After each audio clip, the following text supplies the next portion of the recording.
আপনারা দেখছেন বাবু সরকারের ছাদ বাগান। হালকা হালকা বৃষ্টি পড়ছে, তাই গাছগুলোকে একটু ঠিকঠাক জায়গায় রাখতে হবে। তার জন্য একটু ছাদে এলাম। গাঁদা গাছ বৃষ্টি পড়লেই গাঁদা ফুল নষ্ট হয়ে যায়, তার জন্য গাঁদা গাছগুলো সব শেডের তলায় রাখতে হবে। ওই ছাদে তো প্রচুর গাঁদা আছে, ওগুলো তো আগেই আমি ত্রিপল টাঙিয়ে তার তলায় রেখেছি। এই যে, আর তারপরে এই ছাদে গাছগুলোকে একটু যত্ন সহকারে রাখতে হবে। বৃষ্টি পড়ছে হালকা হালকা, ডিসেম্বর মাসের 9 তারিখ। গাছগুলো একটু পরিচর্যা করতেই হবে।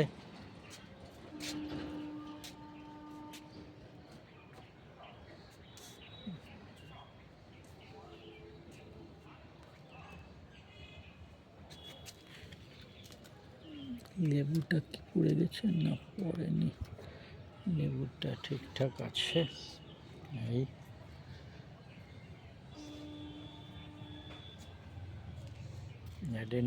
অ্যাডেনিয়ামের এখানে অনেক কটাই আছে। এই একটা জবা, কত সুন্দর কালার,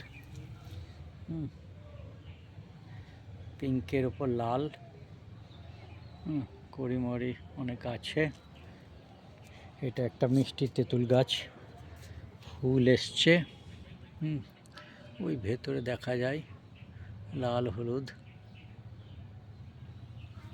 এটা বারোমাসি মালটা। এই গাছটা রিপোর্টিং করলাম, নতুন মাটি চেঞ্জ করলাম। এই আখ গাছ এখনো সতেজ হয়ে আছে। এই একটা পাতি লেবু গাছ, প্রচুর লেবু ধরেছে। লেবুটার উপর যত্ন নিতে হবে, লেবুগুলো যেন বড় হয়, ঠিকমতো পরিচর্যা করতে হবে। পেয়ারা গাছেও ফুল টুল এসছে অনেক। এই যে প্রত্যেকটা ডগায় ফুল এসছে। এই আঙুরটা বেশ আস্তে আস্তে বড় হচ্ছে। আঙুর ফল টক সবাই বলে। এই দুই জায়গায় আঙুর ধরেটা ছোট্ট গাছে। আর এইদিকে আছে নারকেলি কুল, নারকেলি আপেল কুল। রং চলে এসছে, প্রত্যেকটাতে রং ধরে নিয়েছে, আপেল রং। এই যে প্রত্যেকটা কুলে রং ধরেছে, কত সুন্দর। আর এইদিকেও একটা আপেল কুল আছে। এটা এই যে বড় বড় পেকে এসছে সব। এইগুলো একটা মনে হচ্ছে 50 গ্রাম হবে। প্রত্যেকটা ডালে, প্রত্যেকটা ডগায় এত সুন্দর লাগছে দেখতে। এই যে কি কুল, এই যে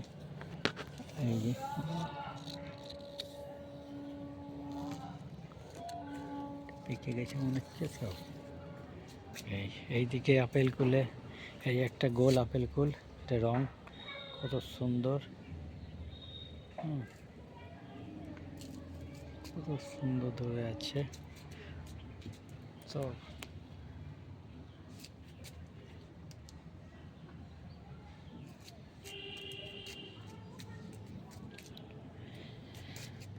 একটু জবা, কত সুন্দর কালার।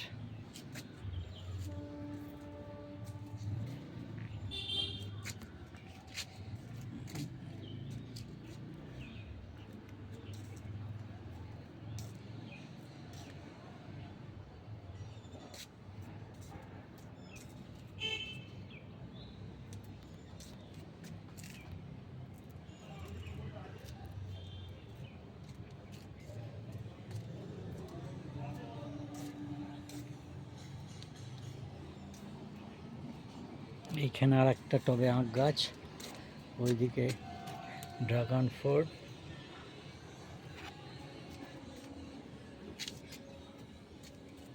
মানি প্লান্ট,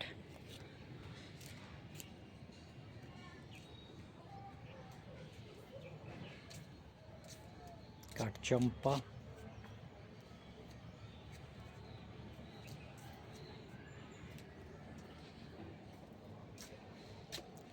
অজস্র সবেদা ধরে আছে প্রচুর।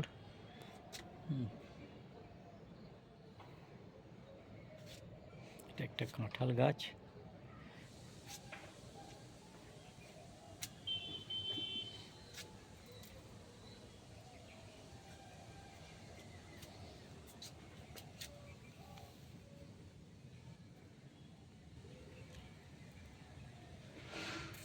তাহলে বন্ধুরা এখানেই শেষ করছি।